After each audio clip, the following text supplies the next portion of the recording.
Krishna, Hare Krishna. Welcome you all in the class. आज की class में आप सभी का बहुत बहुत स्वागत है। तो जैसा कि आप सब जानते हैं कि गीता जयंती का अवसर चल रहा है ना। तो गीता जयंती जो है 1 तारीख को आने वाली है, मोक्षदा एकादशी, है ना। तो इस बार जो महाराज ने कहा है कि 2 मंथ जो है गीता मैराथन का रहेगा। तो आप सबसे निवेदन है कि कृपया बुक डिस्ट्रीब्यूशन करते रहें और बुक्स लेते रहें हम लोगों से। और जहां कहीं भी आप लोग को लगता है आप लोग बुक डिस्ट्रीब्यूशन जरूर करें, है ना। हर दीक्षित भक्तों को करना चाहिए। जो नहीं कर सके वो स्पॉन्सर जरूर कीजिए, क्योंकि इस बार 1,000 भगवत गीता का टारगेट दिया गया है। बहुत लंबा टारगेट है। अगर आप लोग थोड़ा थोड़ा करेंगे तो हम लोग और भी करने का प्रयास करेंगे। आप लोग विशेष करके देखिए कि जैसे कोई सेलिब्रेशन है या किसी की डेथ एनिवर्सरी है तो उसमें कांटेक्ट करने की जरूर कोशिश कीजिए, ताकि लोग जो है ज्यादा से ज्यादा जुड़ सके। ठीक है। कहते हैं नमः ओम विष्णु पादाय कृष्ण प्रेष्ठाय भूतले श्रीमते भक्ति वेदांत स्वामी निति नामिने नमस्ते सारस्वते देवे गौरवाणी प्रचारिणे निर्विशेष शून्यवादी पाश्चात्य देशितारिणे जय श्री कृष्ण चैतन्य प्रभु नित्यानंद श्री अद्वैत गदाधर शिवासादि गौर भक्त वृंद। हरे कृष्णा कृष्ण कृष्णा हरे हरे, हरे राम राम राम हरे हरे। तो हमने जो पिछली बार जो पढ़ा था कि क्या हम ये जो समाज है पशु समाज बनने से रोक सकते हैं। तो हमने बड़ा अच्छा कन्वर्सेशन देखा था। आज उसी से आगे हम चैप्टर देखेंगे, परम कल्याणकारी कार्य। कल्याणकारी कार्य। हम सब अपने जीवन में, मनुष्य जीवन मिला है तो हम कुछ ना कुछ कल्याण करना चाहते हैं। अपना कल्याण, परिवार का कल्याण, समाज का कल्याण, देश का कल्याण, विश्व का कल्याण, है ना। ऐसी भावनाएं रखते हैं। जैसे जैसे जिसकी चेतना होती है कल्याण जरूर उसके अंदर रहता है। ये स्वभाव है। मनुष्य जीवन में ये सबका स्वभाव होता है। लेकिन तीनों गुणों के प्रभाव में सबका अलग अलग जो लक्ष्य होता है या नॉलेज होता है जिसके आधार पर वो कल्याण करते हैं। तो यहाँ पे कल्याण शब्द नहीं लिखा है, क्या लिखा है? परम कल्याण। सबका परम कल्याण कैसे हो सकता है? तो कोई मुझे बताइए कि कल्याण और परम कल्याण में क्या अंतर है। हरे कृष्णा। मैं बताऊं? हाँ, आप कोशिश कीजिए। हाँ, जैसे कि कल्याण तो जैसे कि ऐसे भी हो सकता है कि जैसे किसी को कपड़ों की आवश्यकता है तो उसको कपड़े दे दिए, भोजन की आवश्यकता है तो भोजन दे दिया, या कुछ और हेल्प चाहिए वो हेल्प दे दी, तो वो कल्याण हो गया। लेकिन जब हम किसी को भगवान श्री कृष्ण का नाम देते हैं, किसी को भक्ति से जोड़ते हैं और मतलब किसी की चेतना पर वर्क करते हैं, तो वो परम कल्याण हो गया। ठीक है। इसको और इलेबोरेट करना कौन चाहेगा? और विस्तार से थोड़ा बताइए। ये प्रश्न बहुत इंपॉर्टेंट है ना। हम सब मनुष्य हैं ना। और आप देखिए हर किसी के अंदर टेंडेंसी होती है ना, किसी का कल्याण करने की, है ना, बेनिफिट करने की। लेकिन परम कल्याण और कल्याण में अंतर पता होना चाहिए। भक्तों को तो पता होना चाहिए। और कोई ट्राई करेगा? जैसे हम साधारण भोजन देते तो वो कल्याण हो गया, लेकिन जब प्रसाद देते तो वो परम कल्याण हो गया। तो हाँ, इस ये तरह बात हम भी ठीक है। चीजों को, इस तरह से और मतलब हम हर चीजों को कर सकते हैं। कि जैसे कहते हैं ना कि मतलब जैसे कि किसी को हमने खाना दे दिया, कपड़े दे दिया, लेकिन यदि हमने किसी को उसके पेरेंट्स से मिला दे दी, वो अपने पेरेंट्स से बिछड़ा है, तो उसकी सारी समस्याओं का सोल्यूशन हो जाएगा। तो वो उसका परम कल्याण हो गया। वो उसका परम कल्याण हो जाएगा। ठीक है। और कोई? माता जी, गोलोकेश्वरी। मैं बताऊं माता जी? हाँ, आरती माता जी बताइए। मतलब एक तो हम इसको ऐसा भी ले सकते हैं, जैसे एक तो हमारे पिता होते हैं और एक परम पिता होते हैं, मतलब उससे ऊपर कुछ भी नहीं है। तो हम्म। वैसे हम लोग एक कोई कल्याणकारी चीज होती है, जैसा अभी माता जी ने बताया कि जो इटरनल नहीं रहेगी, लेकिन जो इटरनल चीज रहेगी, जो शाश्वत चीज होती है, तो वो परम कल्याणकारी। हाँ ठीक है, ये भी बात ठीक है। लेकिन मैं जो आंसर जा रही हूँ, आंसर यस। गोलोकेश्वरी माता जी कुछ बताइए। खाली सब ऑन कर करके, ज्वाइन कर करके सब गायब रहते हैं। हरे हरे कृष्णा माता कृष्ण जी, माता जी, दंडवत दंडवत प्रणाम। प्रणाम माता जी। दंडवत प्रणाम। कोशिश कीजिए, देखिए कल्याण और परम कल्याण से क्या समझते हैं आप लोग। पता तो चले कि हम पढ़ाते हैं तो कुछ समझ में भी आता है कि बस सब ऐसे ही पढ़ते रहते हैं और सुनते रहते हैं फिर क्लास, हरे कृष्णा। माता जी, जैसे अगर मैं देखूं कि जो भी हमें रियलाइजेशन से, मतलब जहां पर भी हमने जिस तरीके से हम अपनी पहले की लाइफ जी रहे थे या फिर कोई हमें सपोर्ट कर रहा था, तो हमें लग रहा था कि यस हम एक सही डायरेक्शन में गए हैं, वो हमारे लिए कल्याणकारी जरूर है। पर जब हमें भगवान से मिलाया गया जिस तरीके से, या जब हमने शास्त्र पढ़े, तो वहां से समझ में आया कि ये परम कल्याणकारी है, क्योंकि यहाँ से जीवन जो है वो एक सही डायरेक्शन में जा सकता है। पहले हम्म। हमें वही सही डायरेक्शन लगती थी, जब हमें कहीं से कोई सपोर्ट मिलता था या किसी तरीके की हेल्प चाहिए तो वो किसी तरीके की हेल्प कर दी तो लगता था कि कल्याण हो गया। बट अब जब से भक्ति में आए तब से लगता है कि जो चीजें हम प्रैक्टिस कर रहे हैं या जो प्रभुपाद की बुक्स हैं वो हमारे लिए परम कल्याणकारी हैं। ओके। बुक्स ठीक हम है। पहले भी पढ़ते थे। ओके, ठीक है। वही वही बातें बोल रहे हैं जो बाकी लोग भी बोल रहे हैं। यस, नरसिंह स्तुति माता जी, ट्राई कीजिए। कल्याणकारी और परम कल्याणकारी में एक जो डिफरेंस है कि कल्याणकारी मतलब आपका कल्याण तो हो रहा है बट कंप्लीट नहीं हो रहा है, और परम कल्याण मतलब कंप्लीट आपको वो मिल रहा है, बेनिफिट मिल रहा है। तो जैसे बोलते पूर्ण से जब हम मिल जाते हैं, पूर्ण के साथ जब हम अपने आप को जोड़ते हैं, तो ही हमें पूर्ण सब सब कुछ पूर्ण मिलता है। तो हमारा जब हमें पूर्ण से पूर्ण मिलता है तो हमारा सबसे ज्यादा कल्याण होता है, क्योंकि वो शाश्वत होता है, that is eternal, that does not go, मतलब डाउनफॉल नहीं होता, पूर्ण से मिल जाते थे बाद में हमें पूर्ण से पूरा। मिल जाते हैं। ओके। शब्द अलग है लेकिन बातें आप सबकी एक ही है ना। मैं इसमें थोड़ा सा इलेबोरेशन चाहती हूँ क्योंकि अभी आप लोग बड़े हो गए हैं, इलेबोरेशन भी होना चाहिए। यस, आनंद प्रदा माता जी। माता जी जो पूर्ण मतलब यही है कि हमारे जो माता जी, मुझे एक बार क्वेश्चन जरा थोड़ा सा, क्योंकि मैं काम भी साथ साथ कर रही हूँ, थोड़ा सा माता जी मुझसे। कल्याण और परम कल्याण में क्या अंतर है? कल्याण तो माता जी अगर कर्मकांडी है उसका भी कल्याण हो जाएगा अल्टीमेटली, कभी कभी ना कभी किसी जन्म में। जो पूर्ण कल्याण हमारा सिर्फ कृष्ण भावनामृत में ही होगा। और हमारा उद्देश्य क्या है? हमारा उद्देश्य जो परम पुरुष जो है, जो मेरा ये पुरुषोत्तम पुरुष क्वेश्चन है, है आप लोगों से कि ऐसा क्या अंतर आएगा कल्याण और परम कल्याण में, राजेश्वरी? ऐसा कौन सा अंतर है जिसके कारण वो परम कल्याण हो जाता है और माता जी बाकी? दोबारा नहीं आना पड़ता हमें, जब हमारा जो लक्ष्य की माता जी, प्राप्ति एक हमें मिनट हो एक मिनट, जाती आपका हो है। गया। राजेश्वरी? माता जी, कल्याण जो है वो कहीं ना कहीं बॉडीली लेवल पे ही होता है, और परम हम्म। कल्याण है वो सोल के लेवल पे होगा। और उसमें जो है भगवान के साथ में मतलब हम जो एक अल्टीमेट हमारा जो गोल है लाइफ का, वो हमें मिल जाएगा। ठीक है। मैं इसमें इलेबोरेशन चाहती हूँ, मैं चाहती थी आप लोग कोई बोले। ओके। देखिए, कल्याण में क्या होता है, आपका कल्याण होगा। यस, बिल्कुल ठीक है, आप सबने कही कहा कि बॉडली लेवल पर कल्याण होगा। खाना पीना है वो कल्याण, उसको कुछ लोग कल्याण इसको मानते हैं, वहां पे कल्याण होता है। हाँ, ये भी कल्याण होता है। सिंपल सी बात है, कल्याण में जन्म मृत्यु जरा व्याधि सॉल्व नहीं होगी। यस।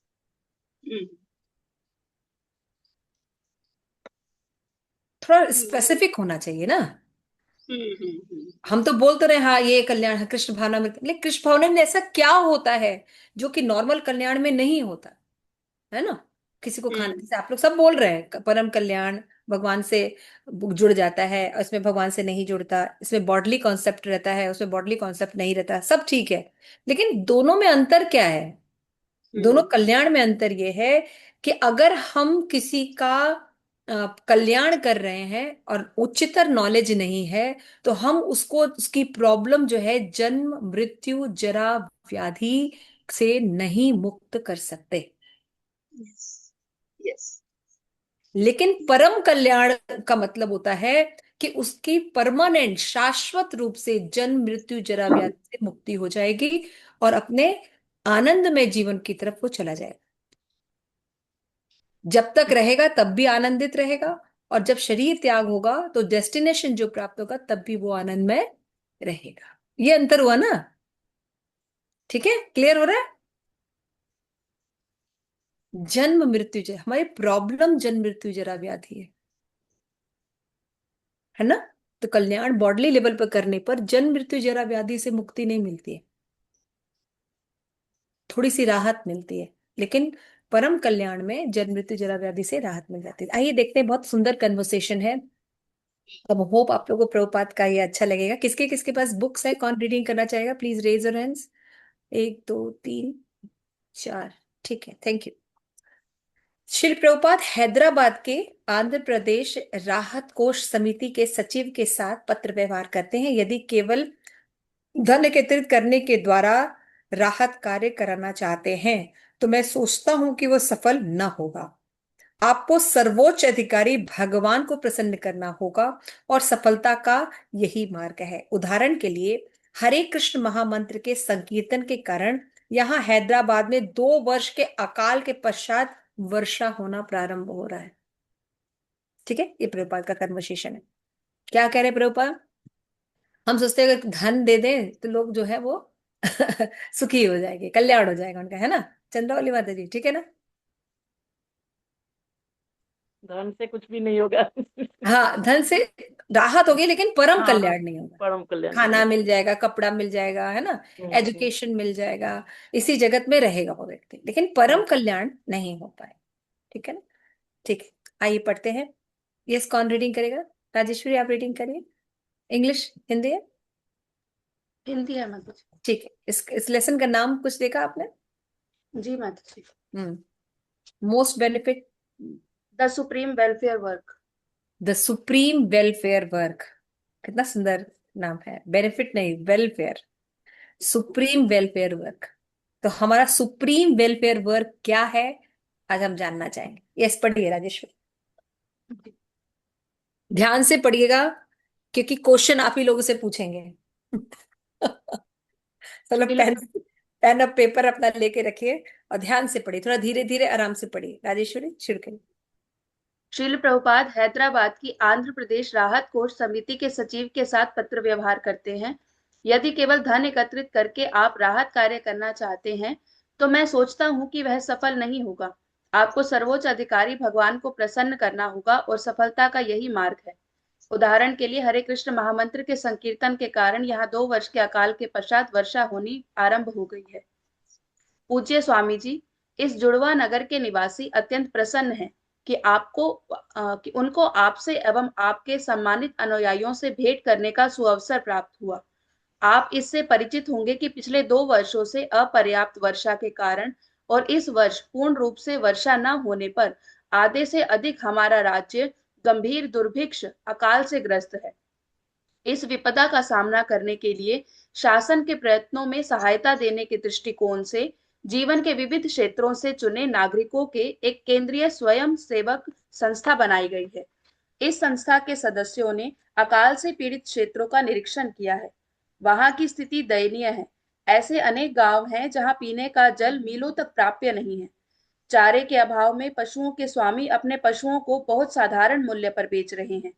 चारा और जल न प्राप्त होने के कारण अनेक स्वामी रहित पशुओं की मृत्यु हो रही है।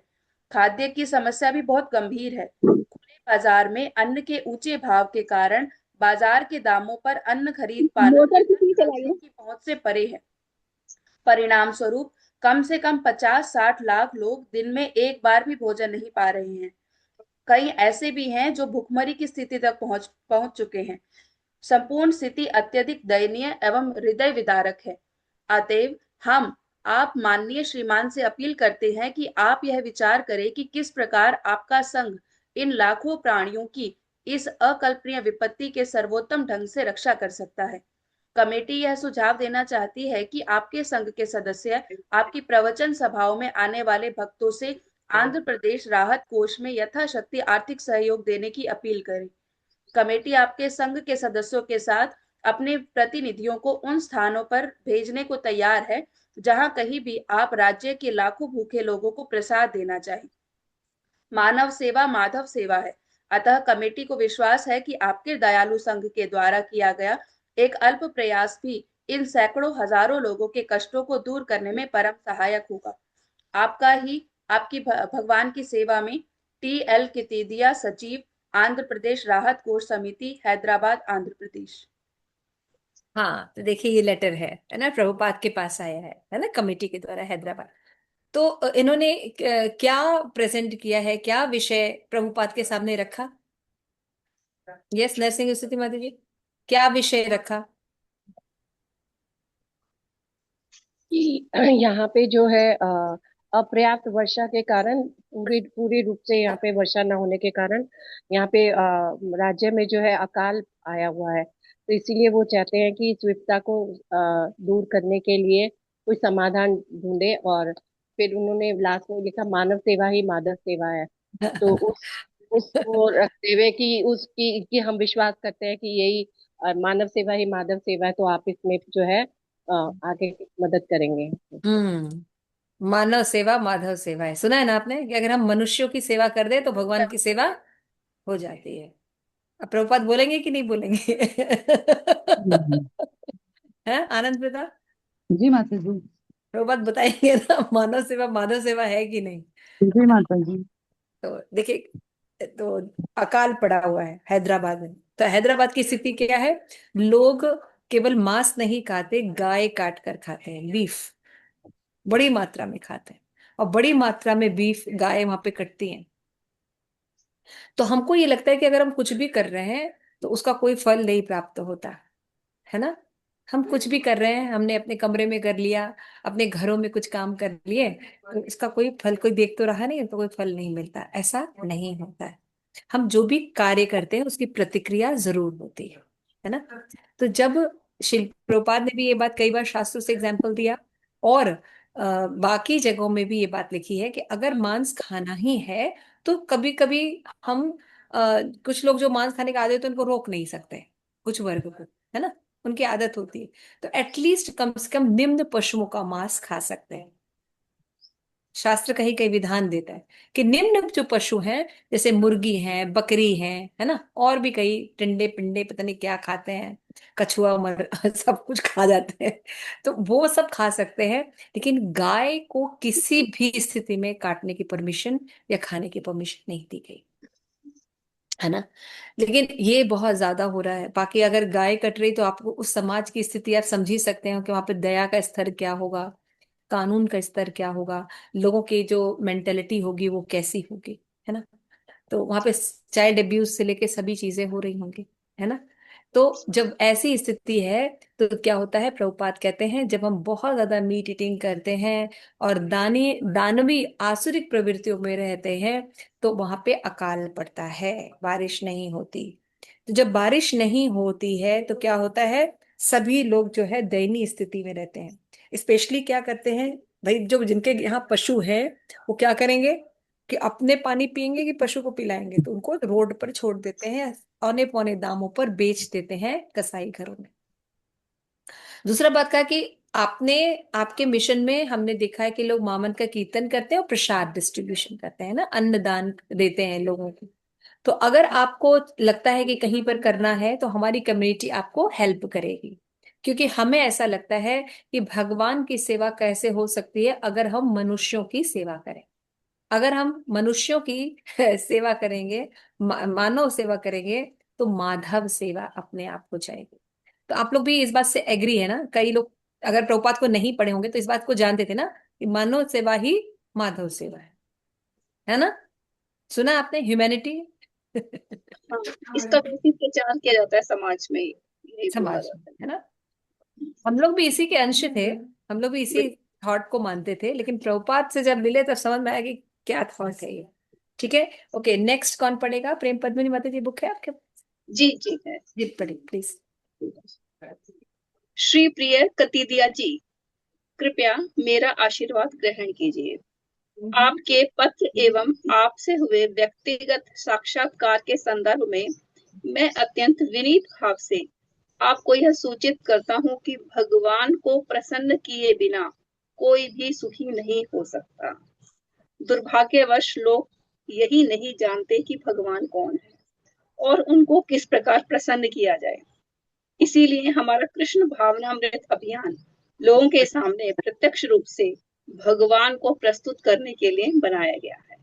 जैसा कि श्रीमद् भागवतम 7.6.25 में आता है, तुष्टे च तत्र किम लभ्य मनंत आद्ये किम तई गुणः व्यहति करा दी है ये स्वसिद्धा। कि इस श्लोक का तात्पर्य यह है कि भगवान को प्रसन्न करने के द्वारा हम सभी को संतुष्ट करते हैं और तब अभाव का कोई प्रश्न ही नहीं रह जाता। क्योंकि लोग इस सफलता के रहस्य को नहीं जानते।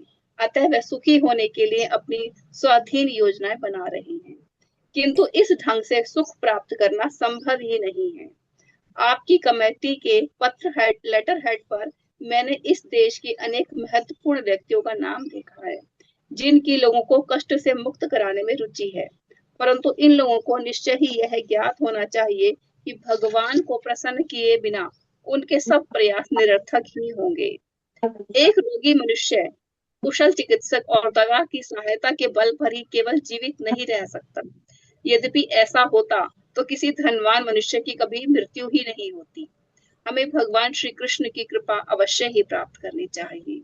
अतएव यदि आप केवल धन एकत्रित करने के द्वारा राहत करना चाहते हैं, तो मैं सोचता हूँ यह कभी सफल न होगा। आपको सर्वोच्च अधिकारी श्री भगवान को प्रसन्न करना पड़ेगा और सफलता पाने का यही मार्ग है। उदाहरण के लिए यहाँ संकीर्तन के कारण 2 वर्ष के अकाल के पश्चात वर्षा हुई है। दिल्ली में जब पिछली बार हरे कृष्ण महोत्सव का आयोजन किया गया था, तब पाकिस्तान के द्वारा युद्ध घोषित होने का निकट भविष्य संकट में था, और जब एक पत्रकार इस पर मेरी राय जानने के लिए आया, तो मैंने कहा कि युद्ध अवश्य ही होगा, क्योंकि दूसरा पक्ष आक्रमणकारी है, किंतु हमारे संकीर्तन अभियान के कारण भारत विजयी हुआ।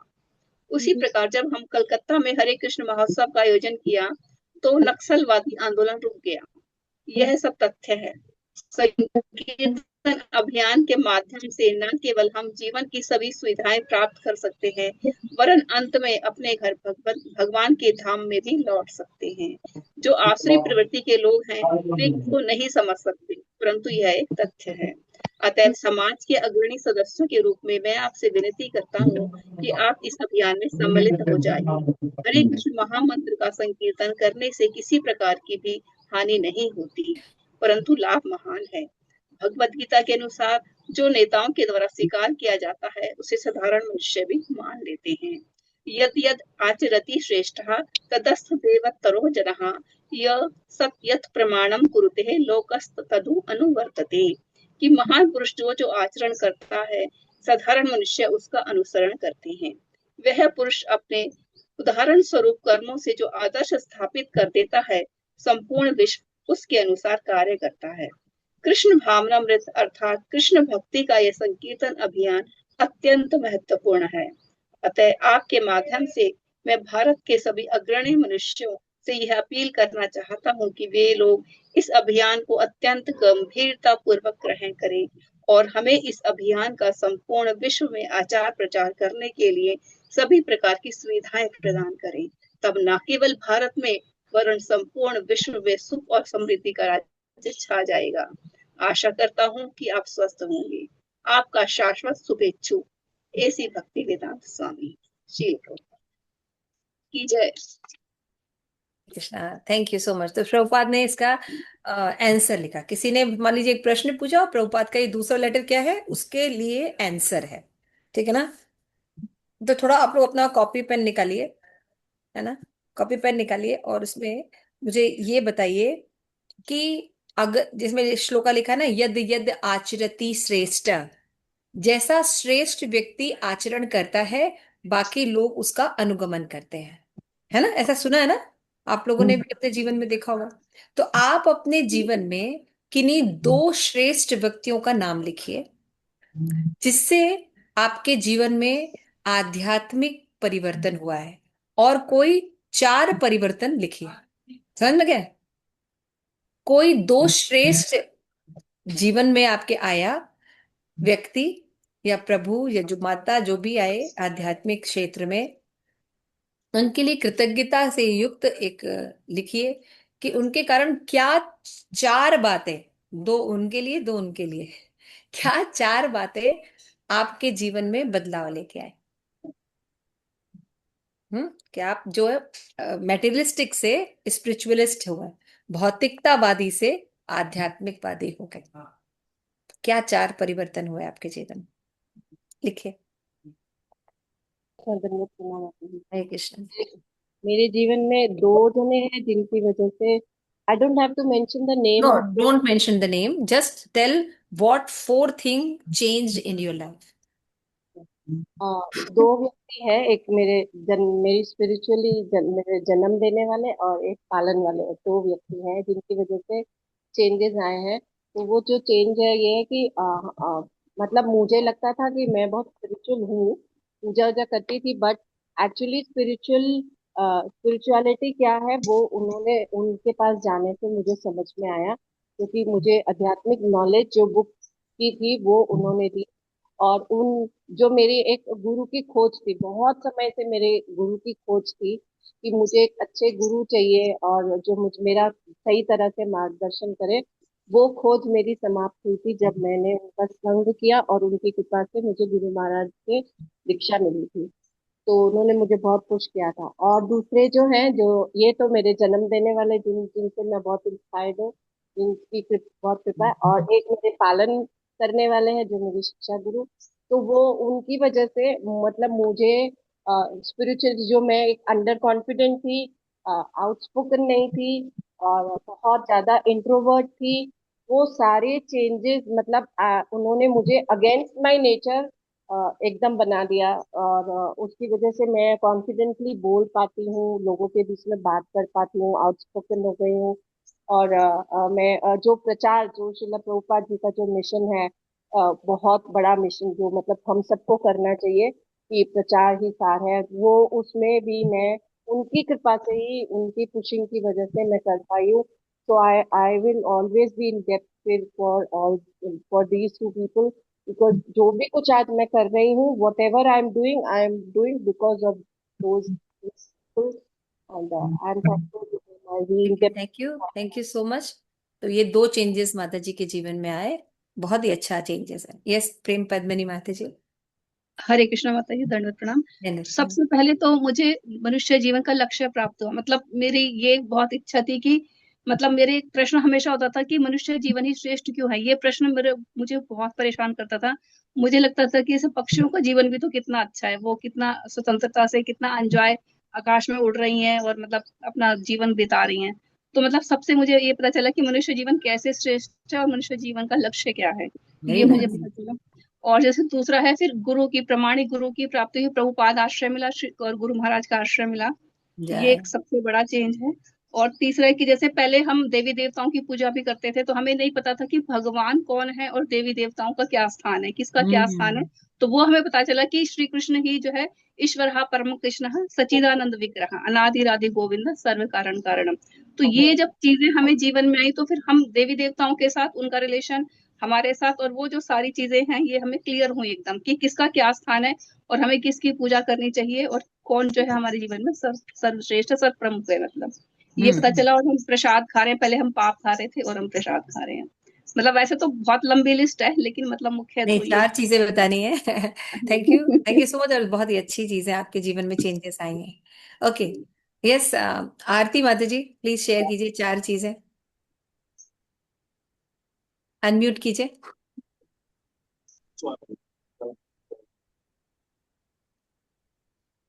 माता जी, पहले से मतलब मेरी शादी हुई उसके बाद घर में पूजा पाठ वगैरह तो बहुत होता था, और हम भी वही सब करते थे जैसा हमारे बड़े कर रहे हम लोग करते थे।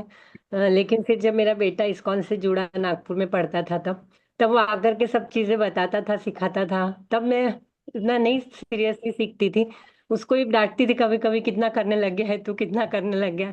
बट उसने मतलब उसने अपना उत्साह नहीं छोड़ा, वो मुझे आखिर सिखाकर ही छोड़ा। और बहुत ज्यादा प्रयास किया उसने, मतलब कभी कभी याद करती हूँ तो मुझे लगता है उस टाइम में कितना डांटती थी उसको। मतलब वो इतना जिद पे आता था कि यदि आप भोग नहीं लगाओगे दोनों टाइम तो मैं खाना नहीं खाऊंगा, दोनों टाइम लगाओ। मैं बोलती थी अरे एक टाइम ही लगाते हैं सब अरे। लोग, मैं भी एक टाइम ही लगाऊंगी। तो भोग मैं लगाना बोलती थी आपने सीखा उससे। और सभी कुछ सिखाया, एक एक छोटी छोटी चीज उसने सिखाई माता जी। और बस ऐसे ही सीखे और फिर सब कुछ सीख रहे अब, और नया नया वेरी गुरु नाइस। महाराज को देख रहे हैं। गुरु महाराज को देख रहे हैं, आपके जीवन में भोग लगाने की प्रथा शुरू हुई, रिचुअल्स में और भगवान में अंतर समझ में आया, है ना। हाँ वेरी हाँ, नाइस। सही। थैंक यू सो मच माता जी, बहुत ही अच्छा बदलाव है। तो ये जो पुत्र है, ये रियल का पुत्र है आपके जीवन में, है ना। ये तो शास्त्र में चलिए। दो लोगों की बातें की जाती है, पुत्र और मूत्र, दोनों हम्म। एक ही जगह से आते हैं। लेकिन जो पुत्र भगवान की भक्ति सिखा के जाता है, वो पुत्र जो होते हैं अपने 21 पीढ़ियों को उतार देता है ना।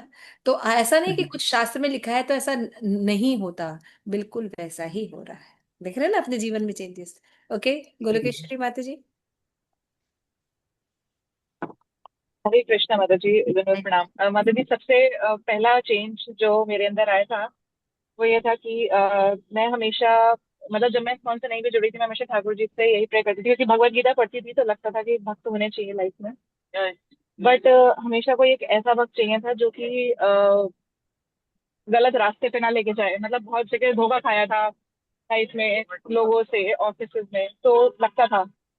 पर माता जी, सबसे पहली जो चीजें हुई वो आप मिले, तो सबसे पहली चीज वहां से चेंज आना शुरू हुआ।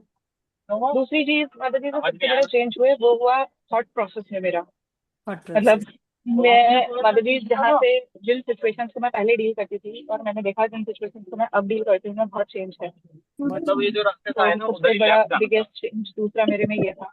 और क्या तीसरा माता जी, जहाँ जब मैं मिली तो मुझे हमेशा ऐसे वरिष्ठ भक्तों का संग मिला जहाँ से मैं हमेशा कुछ ना कुछ सीख पाई। सीख वो पाते। भी यस यस। और चौथा मदद भी ये है कि हमारी जो ईटिंग हैबिट्स थी, मतलब पहले जैसे मुझे लगता था कि जैसे मैं नॉर्मल भी बाहर खा लेती थी, खाना आज भी, लेकिन पर मदद जी जो उसको खाने के बाद वो जो गिल्ट होता है, हम्म। वो, ये मतलब अब मैं रास्ते ढूंढती हूँ कि मैं ऐसा क्या करूँ कि धीरे धीरे करके ये जो बाहर खाने की आदत है वो छूट जाए। ओके, आपके ईटिंग हैबिट में भी चेंजेस आए, थॉट प्रोसेस में चेंज आया, ईटिंग हैबिट में changes. Very nice, thank you. ओ सची माई माता जी। हरे कृष्ण माता जी, सादर प्रणाम। अरे, फटाफट बताइए, टाइम नहीं है। हाँ माता जी, मेरी सिस्टर ये प्रेम पद्मनी माता जी, इन्होंने मुझे माला कराई थी। पहले मैं सोचती सब लोग माला करते हैं, सब लोग भक्ति करते हैं, मेरा भी अंदर से मैं भी माला करूं, भक्ति करूं। तो इन्होंने मुझे एक बार माला पकड़ा दी। फिर एक बार ये बोले कि इन्होंने मुझे कहा 2 ही माला करना। तो मैं 2 माला कर, लेकिन मेरी बात हुई तो मैं कहा तुम्हारी माला हुई नहीं? कह रही नहीं मेरी तो माला नहीं हुई, बहुत देर लगती है। मैं कहा 2 माला में कितनी देर लगती है? कहती 16 माला करनी होती है। मैं कहा मुझे क्यों नहीं बताई 16 माला, मुझे भी 16 माला करनी है। फिर मैं उस दिन 16 माला करने लगी। और इन्होंने मुझे भागवतम, गीता, और पहले मुझे बहुत ही गुस्सा आता था, मैं बहुत जल्दी गुस्सा हो जाती थी। तंग रह रहे के मेरा क्रोध अपने आप, बच्चे भी मेरे से कहने लगे कि मम्मी अब आपको गुस्सा कम आता है, आपके अंदर चेंज आया है। और ऐसे ही मेरे मतलब मेंटर हमारे हैं जो मंदिर में, उन्होंने मुझे क्लासेस करना, और सारा कैसे किससे, मतलब बहुत इंट्रोवर्ट थी मैं, विचार तो करने के लोगों लिए। से बात ओके, करना, वेरी हाँ नाइस। प्रचार करने के लिए, और क्लासेस कैसे लेनी है सारा उन्होंने सिखाया। और मतलब काफी चेंजेस आए मेरे जीवन में इस तरह से। पर भोग लगाना सब मेरे को पंडरी माता जी ने सिखाया सारा। इवन इवन फोन पे, हमारी फोन पे ही भागवतम गीता चलती थी, 1 घंटा हमारी डेली। फोन का सही और यूज किया फोन, आप लोगों ने। हाँ मतलब फोन। हमारे तो कितने सालों तक एक एक 1.5 घंटा डेली, मतलब पूरी क्लासेस, पूरा भागवतम खत्म, कितनी कितनी कैंटोस खत्म हो, वो पूरी दिन गीता। सबसे अच्छे थे, वो दिन हाँ, सबसे पूरा अच्छे थे। ईशोपनिषद, पूरा उपदेशामृत, पूरा मतलब भक्ति का सब, तो कोई बुक नहीं बची। सारा फोन पे, सारा हमारा फोन पे चलता था। Thank you so much. सारा भोग देखिए, लगाने का मंत्र भी अगर कागज पे लिख अगर के लटका जीवन दिया था मेरे यहाँ पे, में, इससे इस तरह हाँ, से भोग लगाना है सारा कुछ। Very nice, thank you. तो देखिए जीवन में कितना परिवर्तन आया, क्रोध कम हो गया, ठीक है। तो जैसे कि बहुत से लोग कहते हैं अगर कोई भक्त होता है घर में माला करता होता है, जैसे अभी हम भक्ति करते हैं, हम कहेंगे क्या चेंज हो जाता है, बच्चे तो सीख नहीं रहे हैं या हमारे फैमिली मेंबर तो सीख रहे हैं, नहीं, परिवर्तन आता है ना। कई लोग देखिए, एग्जाम्पल दे बहुत रहे हैं, लोग एक लोग भक्त थे, उन्होंने दूसरों को भक्त बनाया। बहुत मतलब लोग इतना तो परिवर्तन आ गया बच्चों में, वो कहेंगे मम्मी भोग लगा लो, जब वो खुद नहीं करते। प्रभु जी भी कहेंगे भोग लगा ले भगवान का जल्दी से। हाँ, इस समय बहुत परिवर्तन आ जाता है, धीरे धीरे भगवान के रहने से जरूर परिवर्तन आता है। इसलिए अपनी भक्ति करते रहिए। यस, राजेश्वरी माता जी। हरे कृष्णा माता जी। तो माता जी, जैसे ये हुआ कि हर जो सिचुएशन, क्योंकि ऊपर नीचे बहुत सारी लाइफ में आती हैं, तो ये हुआ कि भगवान का हाथ कैसे देख सकते हैं, कि जैसे कभी कुछ हुआ हम्म। तो कम से कम हम ये देख सकते हैं कि हाँ, जैसे टांग कट सकती थी लेकिन कटने से बच गई। बच गए। तो एक वो हुआ है। और जैसे गुरु महाराज जी से स्पेशली मैंने ये चीज सीखी है कि हर सिचुएशन में हम्बल कैसे रह सकते हैं, मतलब ओह, वेरी जितना हो नाइस। सकता है वो कंट्रोल अपने वेगों को कैसे करके और इस सिचुएशन को संभाल सकते हैं। कृष्ण को समझ सकते हैं। और जैसा गुरु क्या महाराज, ठकरानी माता जी डांटती हैं तब भी आप सुनते रहे। जैसे गुरु थैंक यू। महाराज बहुत बार इंस्ट्रक्शन देते हैं कि घर को टेम्पल बनाना है, तो जैसे घर एक को बार टेम्पल बनाना है। स्वतिश को अन्नप्राशन के टाइम पे भी उन्होंने स्पेशली इंस्ट्रक्शन दिया था कि इसको सिर्फ कृष्ण प्रसाद ही खिलाना। तो हाँ, वही है कि कोशिश करते हैं कि सब चीजें जो हैं मतलब भगवान की सेवा में बना सके कर सके, तो ये भी चेंज है। और एक है कि कंसिस्टेंसी कैसे ला सकते हैं कि ओके। कैसी भी सिचुएशन है, कुछ भी है, ऊपर नीचे सब हो जाए, लेकिन एक कम से कम यह है कि जो हमारे गुरु महाराज ने इंस्ट्रक्शन दिया है उसको फॉलो करना है। तो वो सब चीजें सीखे कि कैसे सीरियसनेस लाके वो सब कंसिस्टेंसी, चीजें very nice, consistency. Very nice points. Thank you so much. और कौन बताए? आनंद प्रदा, आप बताना चाहोगे?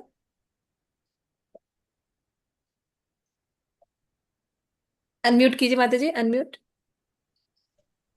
सबसे पहला तो मेरा जो गुरु जैसे बोलते हैं ना, जिसने सिखाया, मेरी दादी थी जो 8 साल की थी। तो वो जो कुछ आज हम करते हैं वो उस वक्त वो करती थी, एक्सेप्ट वो जपा थैली नहीं होती थी उनके पास। और वो मैं देखती थी वो उनकी खाने के वो जो ठाकुर जी की सेवा की धोती अलग और टॉयलेट की अलग। तो मैं बोलती थी ये क्यों दादी ने हमारी ये धोतियां लटका रखी हैं। कमरे में आने की इजाजत नहीं थी कि जूठा नहीं करना या यानी भोग लगाना है। स्वच्छता, तो थोड़ा शॉर्ट में बोलिए सब लोग। स्वच्छता, स्वच्छता यस। सीखी, और भक्ति जी, का कॉन्सेप्ट सीखा। यस।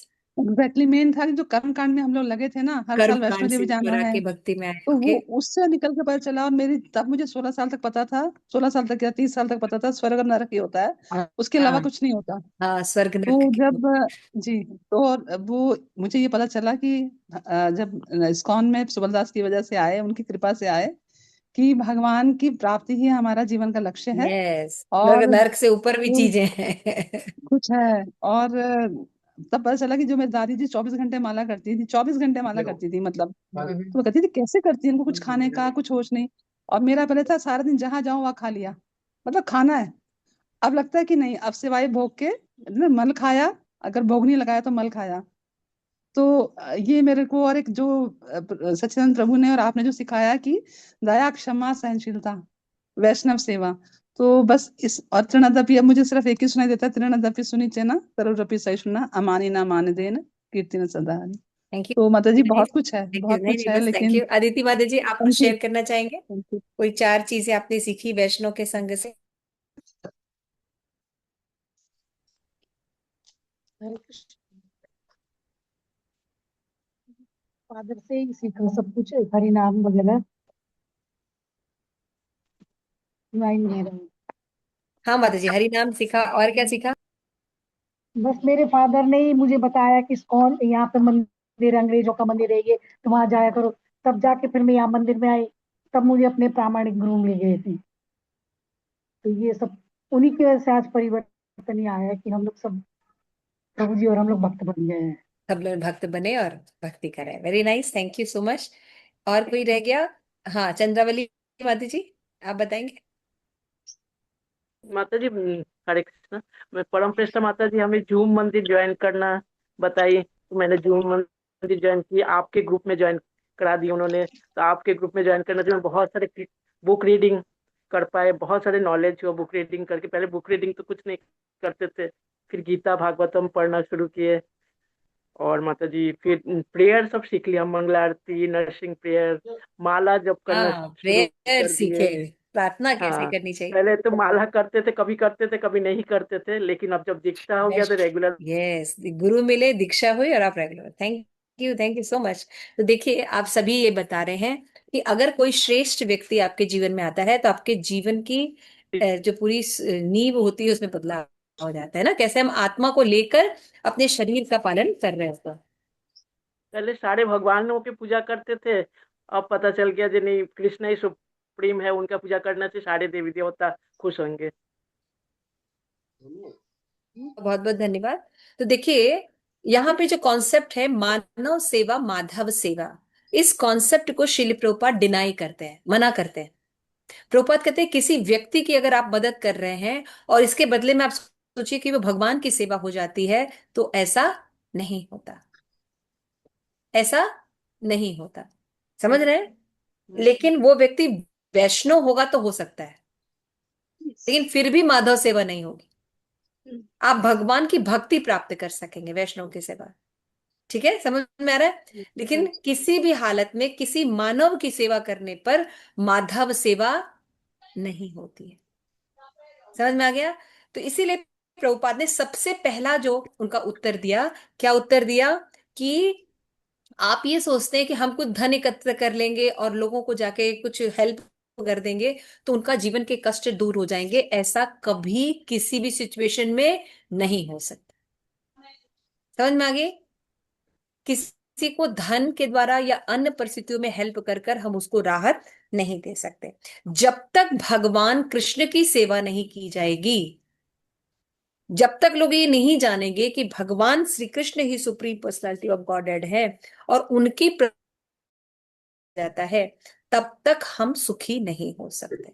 और आप सब भी अपने एक्सपीरियंस हमें शेयर किए है ना, कि जब आप अपने जीवन में भक्ति से नहीं जुड़े थे, कोई श्रेष्ठ व्यक्ति, कोई भक्त आपके जीवन में जब जुड़ा तो आपके जीवन में कितने चेंजेस आए। आपने बताया, आप सभी ने अपने जीवन को बताया है ना, कि शरीर से ऊपर उठकर जब हम आत्मा की और भगवान के साथ अपने संबंध स्थापित करते हैं तो उसमें जो आनंद है जीवन का, वो आनंद बाकी कल्याण में नहीं होता। इसीलिए शिल प्रपाद यहाँ पे कह रहे हैं कि आपने जो लेटर दिया है इसमें बहुत बड़े बड़े लोगों का नाम है जिसमें लोग जुड़े हुए हैं आपके साथ, हेल्प करने के लिए संस्था बना के रखा है। लेकिन आप ये बात मान लीजिए कि जब तक आप भगवान की सेवा नहीं करेंगे, कृष्ण की सेवा नहीं करेंगे, तब तक मनुष्यों की सेवा करने से या धन के द्वारा उनको कुछ लाभ देने से उनका लाभ नहीं होने वाला है। इसके बाद तथ्य और शास्त्र की बात बोलने के बाद शिल प्रभुपाद एग्जाम्पल देते हैं, लाइव एग्जाम्पल, है ना। तो देखिए, जब हम भी कोई बात करते हैं तो पहले शास्त्र की बात होती है, यानी 3 प्रमाण होते हैं। शब्द प्रमाण से बात कही जाती है, उस शब्द प्रमाण से प्रत्यक्ष प्रमाण और अनुमान प्रमाण भी सिद्ध किया जाता है। क्लियर हो रहा है? एविडेंस कोई भी घटना को प्रमाणों के द्वारा बताया जाता है। ठीक है, समझ बात आ रही है? तो 3 प्रमाण शास्त्र में बताए गए हैं, शब्द प्रमाण, प्रत्यक्ष प्रमाण और अनुमान प्रमाण, है ना। तो शब्द प्रमाण का मतलब होता है शास्त्र के द्वारा, गुरुजनों के द्वारा, जो परंपरा में गुरुजन है उनके शब्दों के द्वारा ज्ञान प्राप्त करना। ठीक है, हमने प्राप्त कर लिया, लेकिन उसको हम प्रत्यक्ष देख भी सकते हैं। मान लीजिए हमने ज्ञान प्राप्त किया शब्द प्रमाण के द्वारा, हम शरीर नहीं आत्मा है, तो हम प्रत्यक्ष देख भी सकते हैं ना। एक मृत व्यक्ति का शरीर देख लीजिए और एक जीवित व्यक्ति का शरीर देख लीजिए, पूरा शरीर आपके पास है जो आपके साथ रहता था, लेकिन क्या चीज थी जो निकल गई, है ना। क्या चीज थी जो निकल गई, उसका कोई 1 इंच भी कोई अंग कम नहीं हुआ, लेकिन ऐसी क्या चीज थी जो निकल गई, जिसके रहने से हम उसको अपना मानते थे, हमारे साथ रहता था, लेकिन अभी वो चीज नहीं है, जबकि पूरा शरीर तो है, जबकि शरीर हमारे साथ रहता था। नहीं, इसका मतलब हमने प्रत्यक्ष प्रमाण देखा और हमने ये देखा, शास्त्र में बताया था कि सभी ऐसा है, सभी जीव ऐसे ही हैं, सभी जीव आत्मा है, शरीर नहीं है। तो हमने बाकी योनियों में भी एक देखा और देखा सेम रिजल्ट प्राप्त हुआ। तो अनुमान लगा सकते हैं कि शास्त्र में जो बातें कही गई हैं वो सत्य होती है, हुआ ना। उसी तरह से प्रभुपाद जब ये कह रहे हैं माधव सेवा अलग होती है, मानव सेवा अलग होती है, मानव सेवा करके कोई माधव सेवा नहीं प्रूफ कर सकता। आपको भगवान की सेवा, माधव सेवा करने पर बाकी सारी सेवाएं तुष्ट होंगी। आप भगवान को प्रसन्न नहीं, लोग कहते हैं ना मंदिर बनाने से क्या होगा, हॉस्पिटल इसकी जगह बनवा दीजिए, है ना। मंदिर बनाने से क्या होगा, मंदिर बनवाने से ही आदि दैविक, आदि भौतिक और आध्यात्मिक कलेश तीनों का नाश होता है, प्लस मनुष्य जीवन का लक्ष्य भी प्राप्त होता है। इसीलिए जब भगवान की भक्ति करते हैं ऑथेंटिक परंपरा के द्वारा, तो हमारा पूरा जीवन जो है शांति हो जाए, क्योंकि भगवान ने एक साइकिल बनाया है, उस साइकिल के हिसाब से वो चलने लगता है संपूर्ण समय। तो अगर हम सोचते हैं कि हम धन दे दें किसी को, या किसी और तरीके से किसी की शादी करा दे, किसी को पढ़ाई करा दे, किसी को कपड़े दे दे, तो वो व्यक्ति का कल्याण हो जाएगा, ऐसा कभी हो नहीं सकता। परम कल्याण किए बिना, भगवान की भक्ति किए बिना कभी भी कोई किसी का कल्याण नहीं कर सकता। प्रभुपाद का हमने ऐसा किया। दिल्ली में हम देखते हैं कि दिल्ली में इतना प्रचार प्रसार हो रहा है, कभी बारिश नहीं होती थी और फिर बारिश भी हुई, लोग बहुत मेंटल डिप्रेशन में रहते थे, उससे भी उनको राहत मिली। इसलिए प्रभुपाद कह रहे हैं कि आप जो वहां पे जो नक्सलवादी आंदोलन है, है ना, कृष्ण महोत्सव वो भी रुक गया। तो भक्ति करने से, एक मंदिर होने से, उसमें परंपरा के साथ भक्ति करने से पूरे समाज में परिवर्तन आ सकता है। समझ में आया? इसलिए अगर आप लोगों की सोच ये है कि मंदिर बनाने से क्या होगा, तो नॉर्मल मंदिर बनाने से जरूर कुछ नहीं होगा, लेकिन परंपरा से अगर आपका मंदिर बना है और उसमें उसी तरह से सारी चीजें हो रही हैं जैसे शिल प्रभुपाद चाहते हैं, तो पांचरात्रिक विधि और भागवत दोनों का पालन हो रहा है उस मंदिर में, तो वो निश्चित ही पूरे समूह का कल्याण करेगा। समझ में आ रहा है? ये बात प्रभुपाद अपने शब्दों में कह रहे हैं। एतेव वो प्रभुपाद कह रहे हैं कि हम ये अग्रणी होके कार्य कर रहे हैं और आप सबका कर्तव्य है कि इस कृष्ण भावनामृत आंदोलन की हर तरह से आप सहायता कीजिए ताकि हम ज्यादा से ज्यादा लोगों को बेनिफिट कर सके। समझ में आ गई बात? तो मानव सेवा माधव सेवा है? नहीं। नहीं है।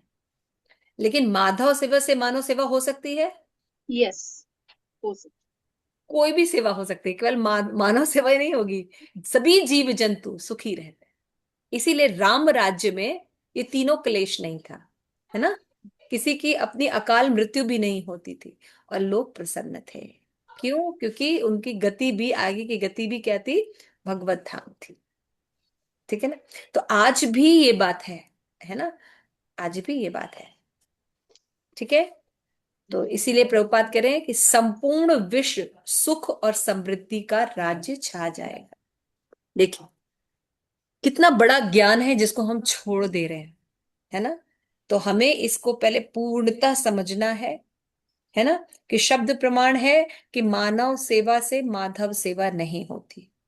इसको हम प्रत्यक्ष देख भी सकते हैं, है ना, प्रभुपाद के मूवमेंट में हम देख भी सकते हैं कि एक भूखे व्यक्ति को आप कितने दिन खाना दे देंगे, है ना। लेकिन उसको आप प्रसाद देने से, उसको उसको भगवान से जोड़ देने से उसकी दरिद्रता सदैव के लिए दूर हो जाएगी। ठीक है ना। इसीलिए भक्त गरीब होते हैं, इधर नहीं। बिल्कुल। दोनों में अंतर होता है ना। जिसके पास सब कुछ है लेकिन भगवान नहीं है, तो उसके उससे बड़ा दरिद्र कोई नहीं, है ना। लेकिन जिसके पास कुछ भी नहीं है लेकिन भगवान है ना, कोला बेचा, है ना, वो महाप्रभु बोलते थे ना, सबसे मतलब सबसे ज्यादा भगवान के संग में रहने के कारण सबसे अमीर आदमी, है ना। तो भगवान बायो जी, मैंने राम रतन धन पायो। तो आप लोगों के पास गुरु कृपा से आज ये हरि नाम मिला है, और इस हरि नाम को खुद भी जपिए और औरों को भी जरूर प्रचार करें जितना भी आपका सामर्थ्य है ना। हरे कृष्ण। श्रील प्रभुपाद की जय।